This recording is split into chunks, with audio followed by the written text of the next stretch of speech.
Hi y'all, Greenhouse Girl here from Zen Tree Botanicals. Just wanted to show you my kratom seedlings that I planted about a week ago. This is their setup. This is just a takeout container. I ordered these seeds back in October, about 5-6 months ago.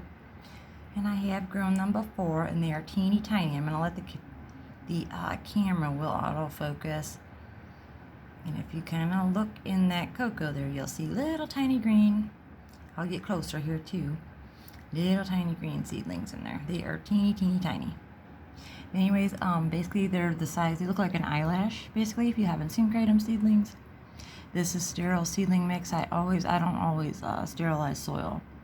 I'm an organic gardener, but with seedlings, especially these little guys, because they stay so tiny and they're so fragile for so long, I definitely sterilize the seedling mix.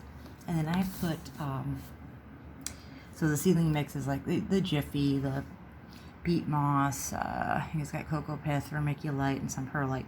And then I put about an inch of rinsed cocoa on top. That's what the brown is. I didn't experiment the last time I grew seedlings, and the ones with the cocoa coir on top did not get fungus gnats. They didn't get algae and mold and all that, because they like a lot of humidity. So I have the dome off right now. So I put about an inch of that cocoa on top of the sterile seedling mix. It's just a takeout container, cheap takeout container with holes in the bottom for drainage. But I'll try to get you, like I said, the seeds look like an eyelash. And I spray the surface with, I usually use diluted kelp concentrate and some rainwater. That helps seeds to germinate. I wet the medium, the cocoa, and then just scatter the seeds on top. You don't need to press them into the soil. You don't need to cover them. Like I said, they look about like an eyelash. So if you were to cover it with any soil or anything, they're not going to have the energy to push up through all that media to break through.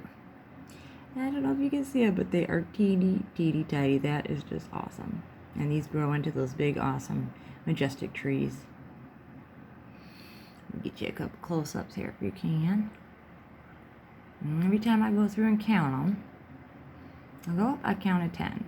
Then I'll look again, I counted 17. I think I got up to 12 the last time I counted.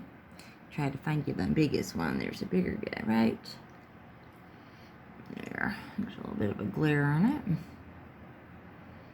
If you can see it there in the center of the screen. I'll try to get you a side. I mean, these are just teeny tiny, and this camera is pretty awesome.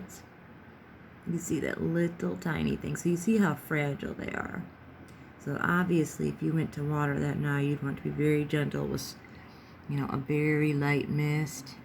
Because if you look how teeny tiny that stem is, you can easily break it.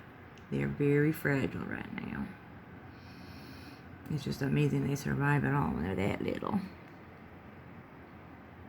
So these were planted, let's see, 26, about 5-6 days ago. I can't tell you exactly how many seeds. I know I probably had approximately, I want to say 50 to 75 seeds. They're so tiny, it's hard. There's little pieces of husk in there. It's kind of hard to count them. But you can see I got quite a few, and they germinate quick, which is weird. Is the last time I did these, I had seedlings that were 2 months old. They were, I don't know, big enough to transplant. I separated them. And I noticed there were more seeds germinating. Like every day you'd see little tiny seeds germinating. It was just weirder than the other two, are in there. The other ones that we were sitting there separating and transplanting. So it's just strange. Actually, these started popping up a couple days ago, so within 2 or 3 days.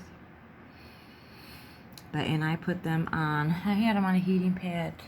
Or I had one, a super sprouter mat, a heating mat. I have this also. This one's overkill. That's my big commercial mat there. That's a bit too hot, I'd say. Like a 115 watt one. We don't need that one. The other one's 17 watts. That's just fine. And I don't leave the dome on all the time because yes, they like humidity. But if you get them, I hardened them off right as quick as I could because they can't have that high humidity constantly. Are they going to do better? Yes. Potentially they might grow quicker, but they're also going to be more prone to mildew, mold, dampening off, all that. I kind of alternated spritzing a diluted hydrogen peroxide mix with the diluted kelp concentrate. I went kind of back and forth, kept the soil, kept it moist. Again, you gotta be real careful. Look at the stems on this guy. I mean, if you were to, you're not gonna go take a watering can and, you know, pour water in there. They'd kill it. So I just take one of those little hand misters and gently mist it. And you can put, sometimes I put, there's a lid that goes on this. Obviously, this is a lid you can put on there. And you can see it gives it some room there. Or you can use, you know, saran wrap plastic, whichever. I'll use that until they start to get bigger, but that gives it room. And I always air it out every day. Every day you want to air it out. It helps cut down on the mildew and all that. Again, definitely spritz with the dilute hydrogen peroxide mix. That made a big difference. I don't think I had any really dampening off. The main ones that died was from the fungus gnats that got in the damn soil and the neem oil, the very dilute neem oil that I use. Just a select 2, and it killed the whole freaking tray. So. But definitely the ones in the cocoa, I don't think I ever saw any pests in that soil. Trust me, I sat there with a magnifying glass. Waited for those little bastards to crawl around, because they know when you're watching them, those damn bugs and shit, they hide. They won't move. I'll sit there for 20, 30 minutes waiting for them. I catch them. But I never once saw them in the cocoa, and then when I went to transplant the little seedlings that were in there, I saw no evidence of any pests of any kind. So definitely I'd say put some cocoa on top. It does also cut down the algae. When I had the peat moss, I had algae, and I don't know, I'm not a big fan of peat moss, to be honest with you, but anyhow, and then it goes over here on the seedling mat. Like I said, I just let it air out. It's had the top off for a little while now, so I can probably put that back on. And I think that sorry, I know it's a mess in here. I think you want to keep the media moist, but not, I mean, nothing to be drenched.